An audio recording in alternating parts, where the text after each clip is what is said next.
ধর্ষক বিল্লাল লেটার ভাই, ধর্ষক বিল্লাল এটা, ধর্ষক বিল্লাল সেটা ভাই। আপনি ধর্ষক বিল্লালের যত বড়ই শত্রু হন না কেন, এই ভিডিওটা যদি আপনি দেখেন আপনার গায়ের পশম দাঁড়িয়ে যাবে ভাই। এই ভিডিওটার ভিতরে দুইটা কথা আছে, এই দুইটা কথা যখন আপনি শুনবেন আপনার গায়ের পশম দাঁড়িয়ে যাবে 100% ভাই। ভিডিওটা একটাবার দেখেন। কান্না করতেছেন কেন?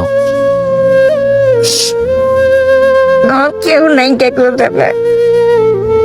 কেউ নাই মানে?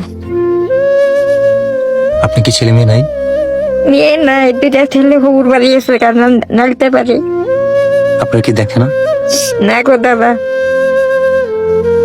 আপনি আমার কাছে কিছু চান?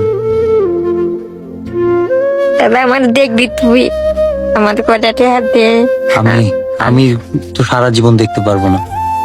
তাতেও কয়েকটা টাকা দিলে হবে? আমার কাছে তো বেশি টাকা নেই, 100 টাকা দিলে হবে। বুকটা দেখতাম, এই তো ধরেন যাইবিস এটা তো নেন, রাখেন। দাদা বাইচা থাকো। এটা দিলে হবে? ও বাবা, তুই আমার ধর্মের ভাই। আরো লাগবে? বাবা তুমি বাইচা থাকো, আমার কেউ নাই, তুমি আমার ভাই, বিল্লাল আমার ভাই। আরো লাগবে? দাদা গো রাখেন। তুই আমার, আপনি আইসেন মাঝে মধ্যে। তুমি মেনু থাকো, কম থাকি। ওই তো কার কাছে, মার কাছে। আপনারা ভিডিওটা শেয়ার করে। তো গাইস, ভিডিওটা যদি আপনার ভালো লাগে অবশ্যই লাইক কমেন্ট করে শেয়ার করে দিবেন। ধন্যবাদ।